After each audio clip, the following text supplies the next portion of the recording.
Good morning, all of you. Please sit down. Thank you, sir.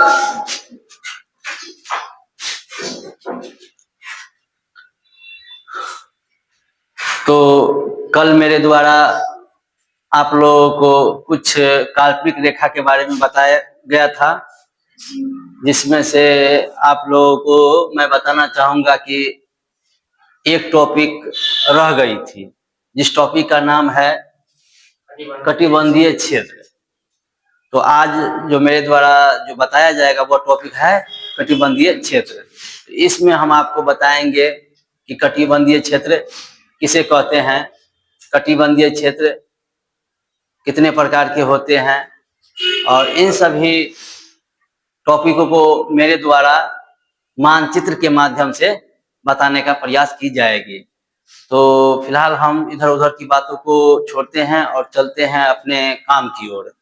तो हम चलते हैं टॉपिक को लेकर। टॉपिक क्या कौन सा है? तो कटिबंधीय क्षेत्र। कटिबंधीय क्षेत्र में हम बताना चाहेंगे कटिबंधीय क्षेत्र कितने प्रकार के होते हैं? तीन प्रकार के होते हैं। वो तीन प्रकार में कौन कौन होते हैं? शीत कटिबंधीय क्षेत्र। तो पहले ये कटिबंधीय क्या है वो हम आपको बताना चाहेंगे। कटिबंध क्या है? तो हम कटिबंध को बताना चाहेंगे कि पृथ्वी जो है, ये पृथ्वी गोलाकार, लगभग गोलाकार हम बताए थे आपको। कैसा है? लगभग गोलाकार है। कैसा है? गोलाकार है। ये उत्तरी ध्रुव हो जाएगा और ये दक्षिणी ध्रुव हो जाएगा। तो हम आपको बोले थे ये उत्तरी ध्रुव दक्षिणी ध्रुव होता है। ध्रुव पर हमेशा जलवायु कैसा रहता है? ध्रुव पर जलवायु कैसा रहता है? ठंडा जलवायु रहता है। शीत के ठंडा किसके कारण होता है? शीत के कारण। किसके कारण? शीत जब गिरेगा तो वो बर्फ बनेगा, बर्फ बन जाएगी तो वह ठंडा बन जाएगा। तो चलते हैं उसको बताने के लिए कटिबंध पर क्या है। तो कटिबंध में हम बताएंगे पृथ्वी को तीन भागों में बांटकर अध्ययन किया गया है, काल्पनिक रेखाएं को खींचकर, जिसे क्या कहेंगे? कटिबंधीय क्षेत्र। ठीक है ना? और इस कटिबंधीय के क्षेत्र का जलवायु अलग अलग किस्म की पाई जाती है। ठीक है ना? तो कटिबंधीय जैसे कि हम यहाँ ध्रुव हो गया, यहाँ भी ध्रुव हो गया, अब बीच में कौन सी रेखा होगा? भूमध्य रेखा। कौन सी रेखा? 0 डिग्री अक्षांश रेखा को कौन सी रेखा कहेंगे? 0 डिग्री अक्षांश रेखा, जिसको हम क्या कहते हैं? भूमध्य रेखा। और हम बोले थे आप लोगों को 0 डिग्री अक्षांश से लेकर यहाँ तक हम 30 डिग्री जाते हैं। कितना डिग्री? 30 डिग्री अक्षांश रेखा। 30 डिग्री अक्षांश रेखा। और 30 डिग्री के बाद फिर हम कितना जाते हैं? 66 डिग्री, 66 डिग्री अक्षांश रेखा। अक्षांश रेखा। अब आते हैं फिर यहाँ भी हम आएंगे कितना डिग्री? 30 डिग्री अक्षांश रेखा। 30 डिग्री अक्षांश रेखा। यहाँ भी आ जाएंगे हम लोग कितना डिग्री? 66.5 डिग्री अक्षांश रेखा। अब गौर कीजिएगा हम जो बताना चाह रहे हैं। हम आपको बताना चाह रहे हैं कि यदि 0 डिग्री जो भूमध्य रेखा है, ये भी एक काल्पनिक रेखा है पृथ्वी के ऊपर।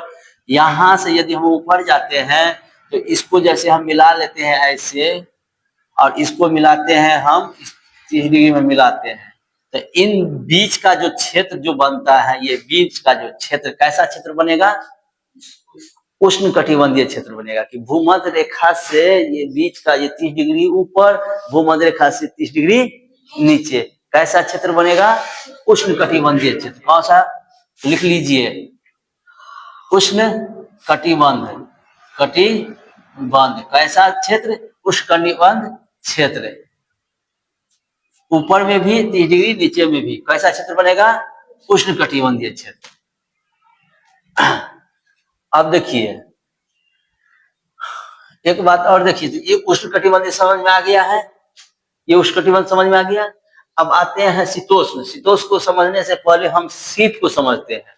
तो हम बोले थे कि ये जो क्षेत्र है, ये ऐसा इस पर लकीर खींचेंगे तो ये यदि हम इसको मिलाते हैं, रुकिए, अब इस 66.5 को ऐसे मिला देते हैं कि 66.5 को यहाँ भी 66.5 को मिला देते हैं। अब गौर कीजिए 66.5 से जो ऊपर वाला क्षेत्र है ये कैसा क्षेत्र है? ध्रुवीय क्षेत्र। ये कैसा है? ध्रुवीय क्षेत्र। ध्रुवीय क्षेत्र ये भी क्षेत्र कैसा है? ध्रुवीय क्षेत्र। तो ध्रुव पर तो हम जानते हैं कि यहाँ क्या होता है? ठंडा होता है। ध्रुव कैसा प्रदेश है? ध्रुवीय क्षेत्र ठंडा। कैसा है ये? ठंडा। और ठंडा किसके कारण? तो शीत के कारण। ध्रुव ठंडा किसके कारण? शीत गिरेगा। यहाँ बर्फ ही बर्फ पाया जाता है। ध्रुवीय क्षेत्र में क्या पाया जाता है? बर्फ ही बर्फ पाया जाता है। यहाँ बर्फ ही बर्फ पाया जाएगा। क्या जाएगा? बर्फ ही बर्फ। तो ये ठंडा होगा। क्या होगा? ठंडा। किसके कारण? तो शीत के कारण। तो इस क्षेत्र को जो बोलेंगे हम लोग, ये जो क्षेत्र देख रहे हैं ये क्षेत्र, ये कैसा क्षेत्र है? तो शीत कटिबंध। कैसा कटिबंध? शीत कटिबंध। कैसा कटिबंध? शीत कटिबंध। ध्रुव के आसपास जाएंगे तो कैसा क्षेत्र बनेगा? शीत कटिबंध। और ऊपर में भी बनेगा शीत कटिबंध। शीत कटिबंध।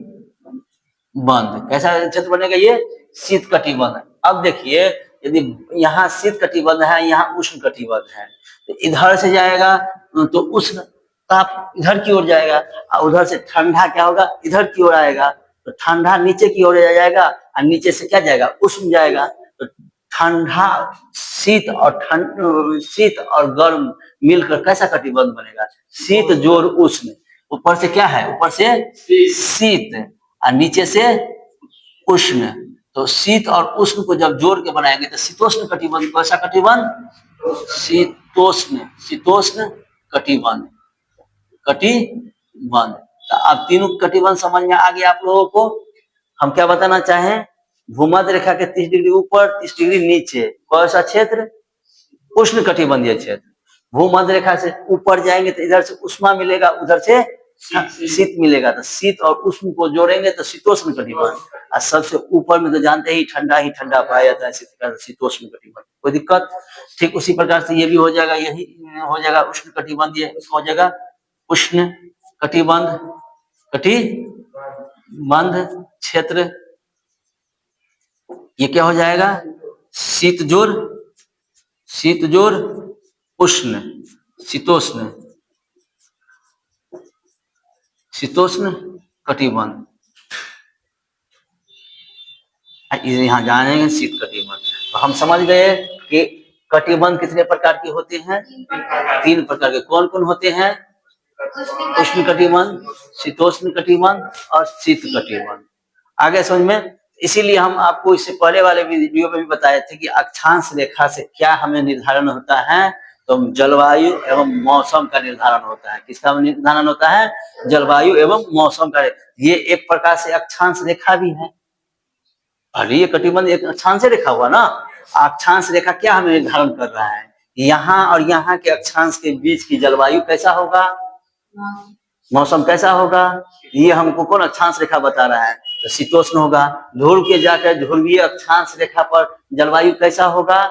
तो ध्रुवीय अक्षांश रेखा पर शीतोष्ण शीत कटिबंध होगा। फिर हम भूमध्य रेखा के पास में जाएंगे, उसके आसपास के अक्षांश रेखा के आसपास में कैसा जलवायु होगा? उष्ण। तो यहाँ हम क्या बता सकते थे? उसमें हम आपको बताए हुए थे कि अक्षांश रेखा का काम क्या होता है कि जलवायु का निर्धारण करना, मौसम का निर्धारण करना, जबकि देशांतर रेखा का काम क्या होता है? समय का निर्धारण करना। कोई कंफ्यूजन नहीं। तो चलिए तो लिख लेंगे हम ये उष्ण कटिबंधीय। तो लिख लो यहाँ पहला में लिखकर यहाँ तीर मारकर उष्ण कटिबंधीय में लिखो 0 डिग्री से लेकर 0 डिग्री से लेकर, ये लिखकर तीर मारियो। उष्ण कटिबंध लिखकर तीर मारो। देखो 0 डिग्री से लेकर 0 डिग्री से 0 डिग्री से 30 डिग्री उत्तरी अक्षांश, 0 डिग्री से 30 डिग्री उत्तरी अक्षांश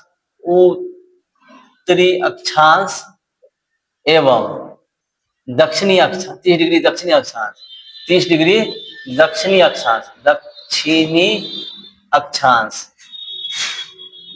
अक्षांश के बीच की स्थिति 30 डिग्री से 0 डिग्री से 30 डिग्री उत्तरी अक्षांश और 30 डिग्री उत्तरी अक्षांश एवं 30 डिग्री दक्षिणी अक्षांश के बीच स्थित स्थान को उष्णकटिबंधीय क्षेत्र कहते हैं। कौन सा क्षेत्र कहते हैं?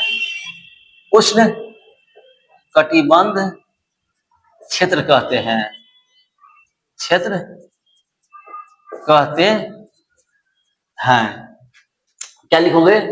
0 डिग्री से 30 डिग्री उत्तरी अक्षांश एवं दक्षिणी अक्षांश के बीच स्थित स्थान को कौन सा क्षेत्र कहेंगे? बोर्ड पर हम लिख दे या मुंह से बोले? मुंह से बोलिए। बोले, चलिए अब लिख लीजिए शीतोष्ण कटिबंध, लिखकर तीर मारिए। शीतोष्ण कटिबंध देखो 30 डिग्री और 30 डिग्री और 30 डिग्री और 66.5 डिग्री के मध्य 30 डिग्री और 66.5 डिग्री के मध्य उत्तरी अक्षांश एवं दक्षिणी अक्षांश के बीच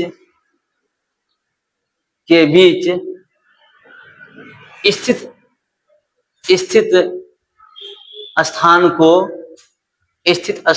को शीतोष्ण कटिबंधीय क्षेत्र कहते हैं। शीतोष्ण कटिबंधीय क्षेत्र कहते हैं। फिर से मिला दे, फिर से मिला लो। 30 डिग्री और 66.5 डिग्री के मध्य उत्तरी अक्षांश और दक्षिणी अक्षांश के बीच स्थित स्थान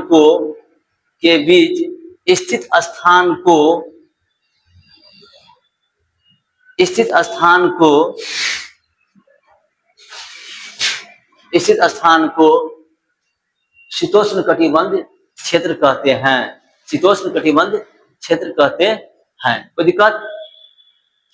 चलो अगला लिखो, शीत कटिबंध लिखो। ध्रुवीय क्षेत्र को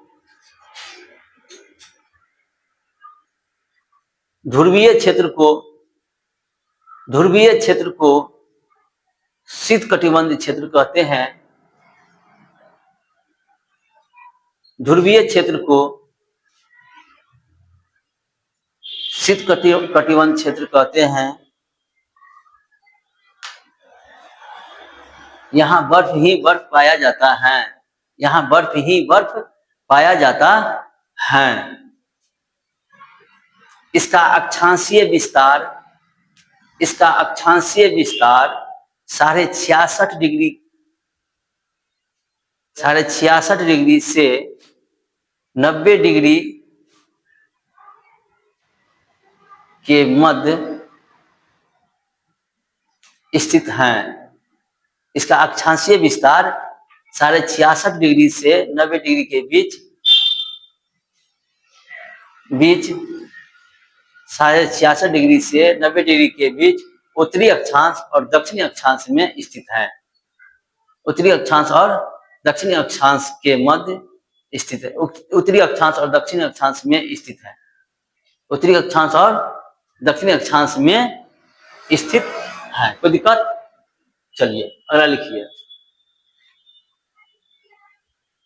तो ये टॉपिक खत्म हो गया, ठीक है ना। अब यहाँ थोड़ा कुछ कंसेप्ट समझना है कि यदि हम ये टॉपिक खत्म कर दिए तो अब यहाँ कुछ हम अपने जलवायु से संबंधित कुछ कंसेप्ट समझने की कोशिश करेंगे। तो अब ये देखो कि भारत की स्थिति कहाँ है? भूमध्य रेखा से ऊपर या नीचे? ऊपर है। भूमध्य रेखा से ऊपर है। तो भारत की स्थिति भूमध्य रेखा से ऊपर कहाँ तक में है? तो भारत का जो अक्षांशीय विस्तार कितना है? 8 डिग्री 4 मिनट से लेकर 37 डिग्री 6 मिनट। 8 अक्षांशीय विस्तार 8 डिग्री 4 मिनट से लेकर 8 डिग्री 4 मिनट से लेकर 37 डिग्री 6 मिनट। देखो, यानी भारत का अक्षांशीय विस्तार की बात कही जाए तो 0 डिग्री ये हो गया, इससे ऊपर हल्का जाएंगे तो 8 डिग्री होगा, 8 डिग्री से लेकर थोड़ा और ऊपर जाएंगे 37 डिग्री है। तो भारत तो यहाँ आएगा, यहाँ तो पूरा भारत यहाँ से स्टार्टिंग होगा, यहाँ से भारत ऐसे ऐसे जब स्टार्ट होगा तो ये पूरा ये यहाँ इतना तक एरिया ले लेगा भारत। अब गौर करो तो भारत का यदि अक्षांशीय विस्तार कहा जाए तो अधिकांश भूमि कहाँ है? उष्णकटिबंधीय क्षेत्रों में। तो भारत कैसा देश? भारत कैसा देश? तो नोट में लिखना है तो लिख लो, भारत उष्णकटिबंधीय क्षेत्र है। रुक जाओ, एक बात और लिख लो, समझ लो पहले। और दूसरी बात रह गई क्या कि भारत का कुछ भूमि ऐसा है जो किस क्षेत्र में है? शीतोष्ण कटिबंध में। अब दिमाग पर तुम लोगों नक्शा सामने में भी है, देखो भारत की नक्शा, और यहाँ 8 डिग्री भारत का नक्शा में यहाँ है 8 डिग्री, है ना जी। यहाँ क्या है? यहाँ से हम जाएंगे, ये भारत की जमीन, यहाँ 8 डिग्री से स्टार्ट है भारत की, 8 डिग्री 4 मिनट से। कितना डिग्री? ये जो हिमालय पर्वत है, ये चोटी जम्मू कश्मीर का, यहाँ 8 डिग्री से लेकर 37 डिग्री है। तो यहाँ 30 डिग्री तक उष्ण कटिबंध होगा। इससे 30 डिग्री कहाँ है? 30 डिग्री तो घर पे जाकर मिला लेना, यहाँ ये। तो अब कौन 30 डिग्री के ऊपर कौन सा स्टेट पड़ रहा है? तो कुछ हिस्सा उत्तराखंड का, कुछ हिस्सा पंजाब का, कुछ हिस्सा हिमाचल प्रदेश का और जम्मू कश्मीर का। 5 ऐसे स्टेट हैं जो कौन से कटिबंध में गुजर रहे हैं? शीतोष्ण कटिबंध में। तो 5 स्टेट को लेकर भारत को कभी कह सकते हैं हम शीतोष्ण कटिबंधीय जलवायु? नहीं। सारे स्टेट जो है कौन सी जलवायु में? कॉन्सेप्ट क्लियर में है? सारा स्टेट कौन सा जलवायु में? उष्ण कटिबंधीय जलवायु में। और 5 ऐसे स्टेट हैं जो कौन से कटिबंध में? शीतोष्ण कटिबंध में। आ गया समझ में? तो यदि पूछ देगा हमको कि जम्मू कश्मीर की जलवायु कैसी है, तो शीतोष्ण कटिबंध। पंजाब की जलवायु कैसी है? तो शीतोष्ण शीत उष्ण दोनों है ना। और यदि तुमको पूछ देगा कि बिहार की जलवायु कैसी है, उष्ण कटिबंध। अब हम किस राज्य में रहते हैं? बिहार में। तो बिहार में रहते हैं तो देखो, बिहार तो यहाँ है, तो बिहार कितना डिग्री के अक्षांश के आसपास में है? तो देखो, बिहार की जो अक्षांशीय विस्तार है कि 28 के आसपास में है। कितना के आसपास में है? 28 के आसपास में है, 28 के आसपास में है। तो 30 डिग्री से नीचे ही ना हुआ, नहीं हुआ। तो बिहार की जलवायु ऐसे ही समझो ना, इतना हम कॉन्सेप्ट तुमको नक्शा में दिखा कर दिए कि घर पर भी जाकर नक्शा में तुम लोग मिलाना, इस अक्षांश को देखना, तो तुम्हारा नॉलेज और भी डेवलप होगा। कल हो सकता है कि इंटरव्यू में भी तुमको पूछ दे कि बिहार की जलवायु के साथ साथ झारखंड का पूछ दे, झारखंड के साथ साथ तुमको मध्य प्रदेश का पूछ दे। ये कंसेप्ट क्लियर रहेगा तो तुम आराम से बोल सकते हो। यदि तुमको पूछ देगा लद्दाख के बारे में, तो तुम्हारा कंसेप्ट क्लियर रहेगा, तुम कह दोगे लद्दाख कहाँ है। नक्शा को जाकर घर पर देखना, हर का जलवायु को। कोई दिक्कत? चले आप आगे। हमको नहीं लग रहा है कि अब आप लोगों को जलवायु से संबंधित किसी प्रकार की कठिनाई होगी। कोई दिक्कत? किसी को दिक्कत नहीं ना? चलिए, तो आज का ये जो टॉपिक हम बताना जो छूट गया था, वो टॉपिक क्या हो गया आपका? क्लियर हो चुका है। क्लियर हो चुका है। चलो, तो इससे आप विशेष नहीं कुछ कहेंगे, आगे चलते हैं अब अगला टॉपिक पढ़ाने के लिए। तो अगला टॉपिक क्या है? अब हम लोग क्या पढ़ेंगे? पृथ्वी की आंतरिक संरचना। पृथ्वी, अब जो हम बताने जा रहे हैं वो टॉपिक है आपको पृथ्वी की आंतरिक संरचना। उसमें हम आपको बताएंगे कि पृथ्वी की आंतरिक संरचना क्या होता है, पृथ्वी की आंतरिक संरचना क्या है, आंतरिक संरचना को कितने भागों में बांटा गया है और कौन से भागों में क्या क्या काम होता है। ज्यादा ना कुछ हम बोलेंगे, आते हैं हम अपने टॉपिक पर। लिखो पृथ्वी की आंतरिक संरचना। क्या हम लिख पाएंगे? पृथ्वी की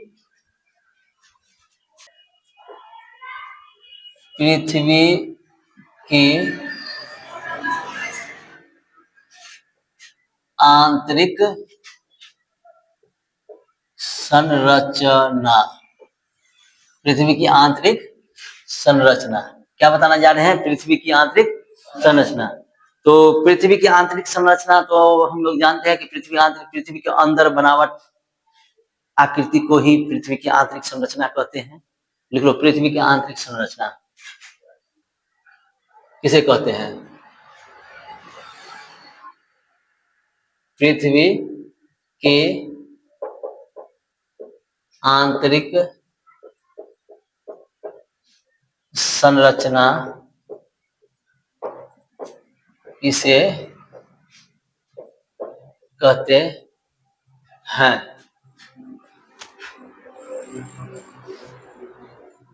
तो पृथ्वी के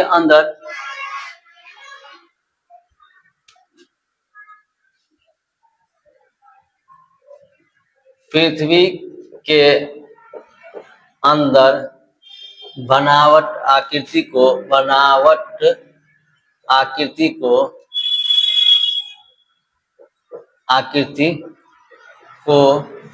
ही पृथ्वी की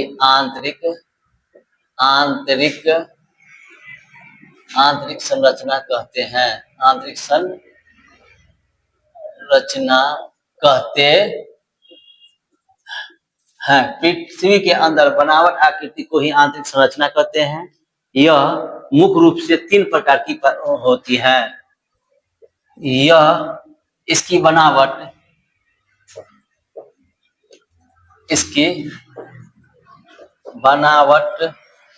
मुख्य रूप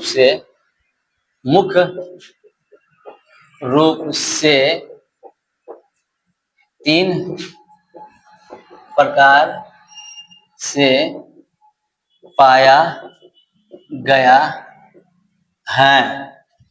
इसमें लिख लो, पहला जिसको हम बोलते हैं crust mantle core, CURST, crust. दूसरा मेंटल, तीसरा core.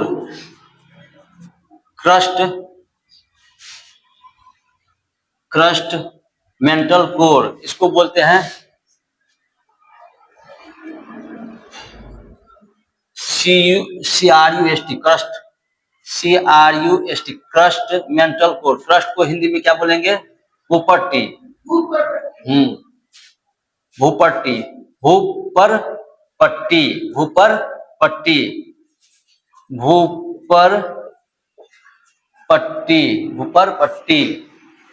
Mental, Bhupatti, crust mantle core. क्या है? Crust mantle core. तो क्या हो गया? तो ऐसे है भूपट्टी।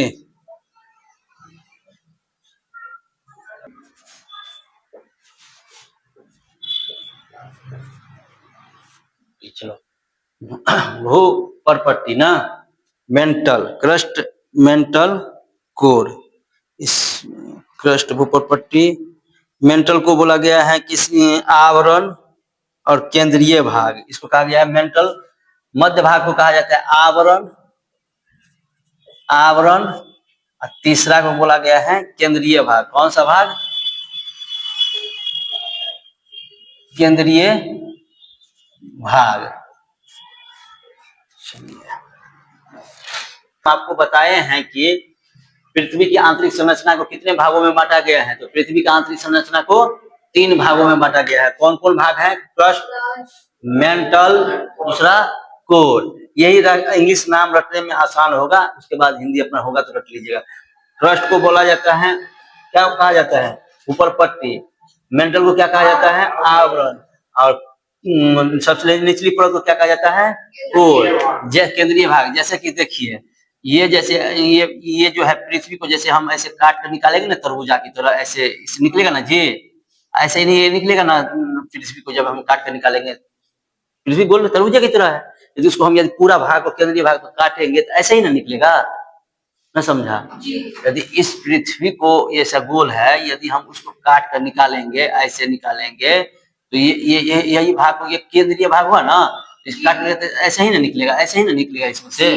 तो ये ऊपरी परत को क्या कह देंगे, हम क्या कहेंगे, इसी को कहता है CRUST क्रस्ट। फिर इस परत को क्या कहेंगे, इस परत को क्या कहेंगे, इस परत को क्या कहेंगे, मेंटल। इस परत को क्या कहेंगे, मेंटल। क्या कहेंगे, मेंटल। इस परत को क्या कहेंगे, कोर। आगे समझना, तो पृथ्वी की कितनी परत होगी, 3 परत होगी, क्रस्ट, मेंटल, कोर। कौन परत होगा, क्रस्ट, मेंटल और कोर। क्रस्ट को हिंदी में क्या कहेंगे, भूपर पट्टी।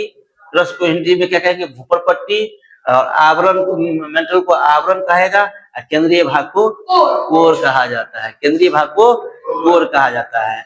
अब हाँ बोलो। मेंटल में MENTALE, mental, crust, mental, core. MENTALE, mental. क्या होगा, MENTE, मेंटल में MENTALE, क्रस्ट, मेंटल, कोर।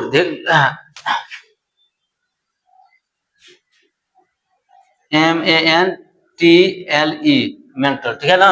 अब थोड़ा ध्यान देना, इसको 2 भागों में बांटा गया है। इसके कितने भागों में इसको बांटा गया है, इसको 2 भागों में बांटा गया है। कौन को भाग, तो एक का नाम है सियाल और दूसरा का नाम है सीमा। एक का नाम है सियाल और दूसरा का नाम है सीमा।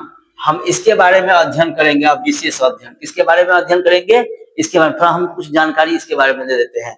पहला भाग को, इसको कितने भागों में बांटा गया है, 2 भागों में। क्रस्ट को कितने भागों में, 2 भाग। पहले पृथ्वी को कितने भागों में बांटा, आंतरिक संरचना को कितने भागों में बांटा गया है, तो पृथ्वी की आंतरिक बनावट आकृति को पृथ्वी की आंतरिक संरचना कहते हैं। इसकी बनावट को मुख्य रूप से 3 भागों में बांटा गया है। आंतरिक भाग को कितने भागों में बांटा है, 3 भागों में बांटा गया है। Crust, mental, core. और क्रस्ट को 2 भागों में बांटा गया है, एक सियाल और दूसरा सीमा। इसकी जो है, इसकी जो गहराई है कितना तक है, 35 किलोमीटर तक है। 35 किलोमीटर तक है इसकी गहराई। कितनी किलोमीटर तक है, 35 किलोमीटर है। क्रस्ट की गहराई कितनी तक किलोमीटर तक है जी, क्रस्ट का गहराई इसके अंदर तरफ 34 किलोमीटर तक जाती है। ये 34 से 35 किलोमीटर है। 34 से 35 रखो या 34 से है तो 34 से रहने देते हैं। 34 किलोमीटर तक है। कितना किलोमीटर तक है, 34 किलोमीटर तक है। यहाँ इसकी खासियत क्या क्या हम रटेंगे कि इसकी जो गहराई कहाँ तक है, 34 किलोमीटर तक है। और 34 किलोमीटर कितने भागों में बांटा है, 2 भागों में, एक सियाल और दूसरा सीमा। एक सियाल और दूसरा सीमा। एक चीज और इसमें देखना है हमको, सियाल और सीमा जो बांटा गया है, तो सियाल जो है 2 चीजों से मिलकर बना है। ये सियाल जो बना है 2 चीजों से। कौन कौन, तो सियाल में जो होता है इसकी अधिकता, तो सियाल में सिलिकॉन और एल्युमिनियम, सियाले नाम है तो सिलिकॉन और एल्युमिनियम, सिलिकॉन और एल्युमिनियम, एल्युमिनियम लिख लीजिएगा, सिलिकॉन और एल्युमिनियम, सिलिकॉन और एल्युमिनियम। सीमा में क्या कहेगा, सीमा कह रहे हैं तो सीमा में सिलिका और मैग्नीशियम, सिलिका और magnesium, silica plus magnesium, magnesium. कोई दिक्कत, लिखते चलो, सिलिका और मैग्नीशियम। तो यहाँ क्वेश्चन क्या पूछा जाता है आपको हम थोड़ा अलग से भी बता देते हैं, ठीक है ना। यहाँ आपको पूछा जाएगा कि यहाँ से जो क्वेश्चन पूछने का जो तरीका होता है, तो स्थलीय भाग में क्या पाया जाता है, पृथ्वी के जो क्रस्ट जो है, क्रस्ट के स्थलीय भाग में क्या पाया जाता है, तो क्रस्ट के स्थलीय भाग में, स्थलीय भाग सीमा सियाल है, सियाल, सिलिकॉन और एल्युमिनियम पाया जाता है। और एक होता है कि महासागरीय, सीमा को कहा जाता है महासागरीय भाग। सीमा जो होता है, सीमा वो महासागरीय भाग कहा जाता है। महासागरीय भाग में क्या पाया जाता है, सिलिकॉन और मैग्नीशियम। याद रहेगा ना। एक चीज और इसमें होगा, वो हम दिखा देते हैं। इसका जो घनत्व जो है क्रस्ट का घनत्व, तो घनत्व जो है घनत्व इसका घनत्व जो है इसका घनत्व जो बताया जा रहा है, इसका घनत्व किसका घनत्व है? क्रस्ट का जो घनत्व है 2.7 ग्राम सेमी क्यूब, 2.7 ग्राम 2.7 ग्राम पर सेमी क्यूब पर सेमी क्यूब है, इसका घनत्व है। इस क्रस्ट का घनत्व पूछेगा, ठीक है। इसके बाद अब इतना लिख लीजिए, आगे लिखा देते हैं। अब क्या कीजिए, आप क्रस्ट लिखकर भूपट्टी लिखकर तीर मारिए, क्रस्ट लिखकर भूपट्टी लिखकर तीर मार लीजिए, ठीक है ना। यहां आप क्या कीजिएगा, सारा बात लिख लीजिए, इसमें जो टॉपिक होगा सारा टॉपिक लिख लीजिए, क्या क्या लिखाएंगे इसमें, ठीक है ना। तो इसकी विशेषता में क्या क्या हम याद करेंगे। क्रस्ट को दो भागों में बांटा गया है, पहला क्रस्ट दो भागों में बटा है, क्रस्ट को दो भागों में बांटा गया है, दो भागों में बांटा गया है। पहला हो जाएगा कौन, सियाल और सीमा, सियाल और दूसरा सीमा। दूसरा पॉइंट लिखिए इसमें, सियाल और सीमा। देखो स्थलीय भाग को, स्थलीय भाग सियाल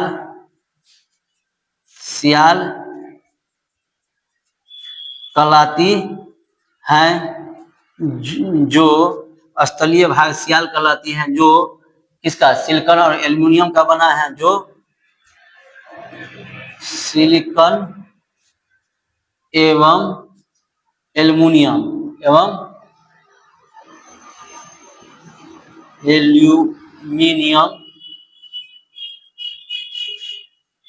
का बना होता है। तीसरा पॉइंट लिख लो,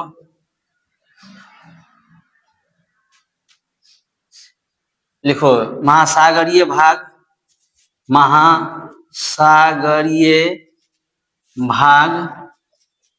सीमा कहलाती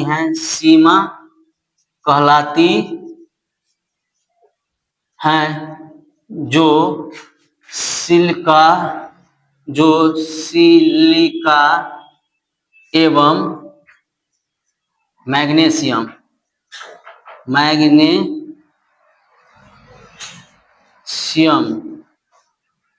का बना होता है।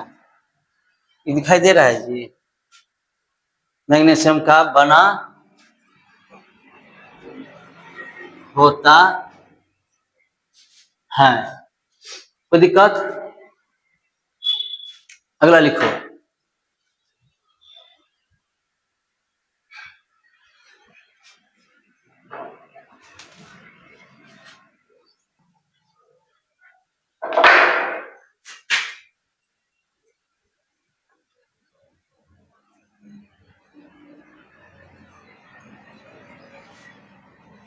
देखो इसकी गहराई 34 किलोमीटर तक होती है। अगला लिख लो, इसका घनत्व 2.7 ग्राम पर सेमी क्यूब होता है।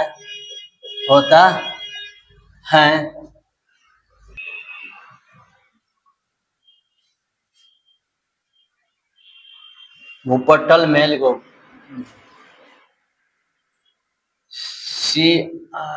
क्रस्ट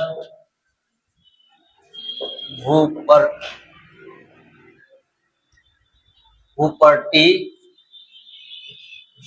में ऑक्सीजन ये VBI है, ऑक्सीजन ऑक्सीजन प्रॉपर्टी में ऑक्सीजन कितना 46 या 47%।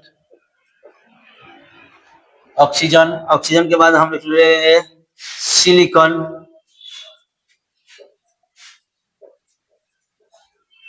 सिलिकॉन हो जाएगा तुम्हारा सिलिकॉन, सिलिकॉन 27 से 28%, समझे ना, 28% लिख लो, सिलिकॉन 28%।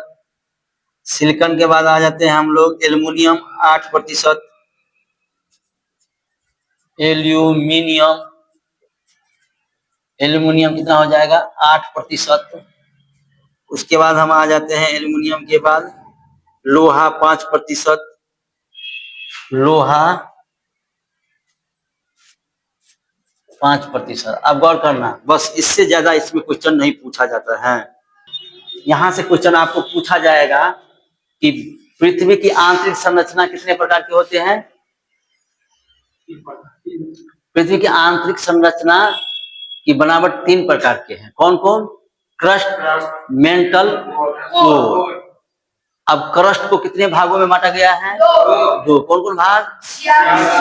क्रस्ट की गहराई कितनी तक? 34 किलोमीटर। 34 किलोमीटर तक। क्रस्ट के जो है स्थलीय भाग को क्या कहते हैं? स्थलीय भाग को सियाल। सियाल किसका बना होता है? सिलिकॉन और एल्युमिनियम का।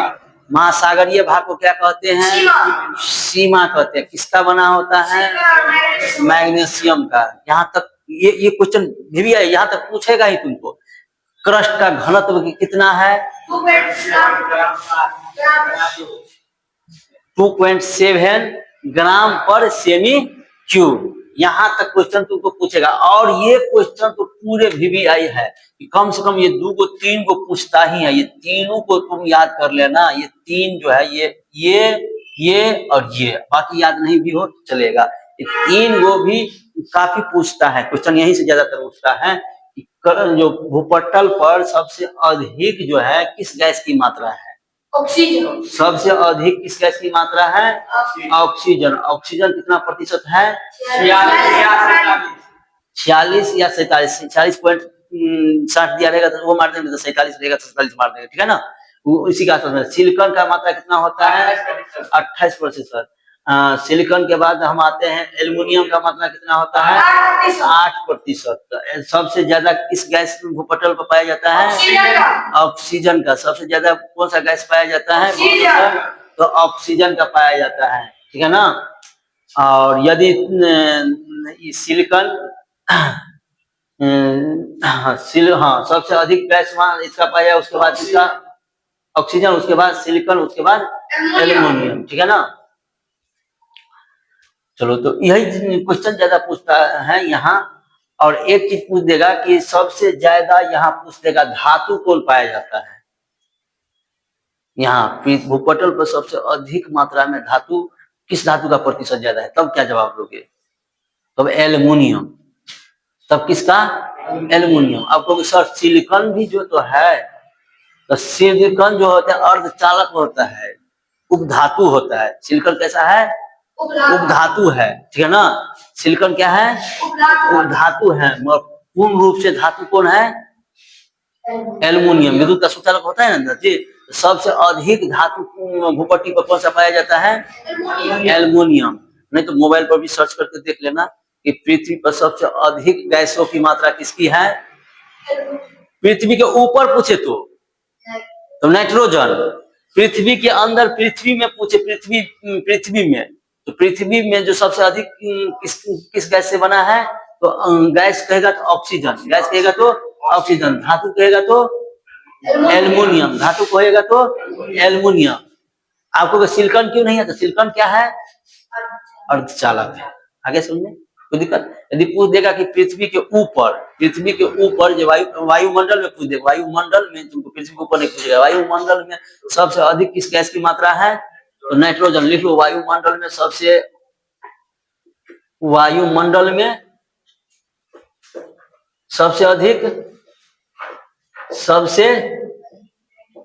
अधिक गैस नाइट्रोजन। कितना प्रतिशत? 78%। 78%। नाइट्रोजन कितना प्रतिशत? 78%। उसके बाद ऑक्सीजन कितना प्रतिशत? 21%। कितना प्रतिशत? 21%। और अन्य गैस है, ठीक है ना। आते हैं मगर पृथ्वी पर कहेगा, पृथ्वी पर वायुमंडल में कहेगा, पृथ्वी पर कर देगा। पृथ्वी में सबसे अधिक किस गैस की मात्रा है? पृथ्वी में सबसे अधिक किस गैस की मात्रा है? तो यहाँ लिखा है क्रस्ट पृथ्वी के जो ऊपरी परत है, क्रस्ट में सबसे अधिक किस गैस की मात्रा है? ऑक्सीजन। कितना प्रतिशत? 80। इसके बाद धातु कहेगा तो एल्युमिनियम का। बस इतना, ज्यादा नहीं कुछ करना है। अब रह गया अगला टॉपिक जो हम कल बताएंगे इसके बारे में, मेंटल किसे कहते हैं, मेंटल की आंतरिक संरचना किसे कहते हैं, कितना है, कोर के बारे में बताएंगे। आज के लिए इतना ही, ठीक है।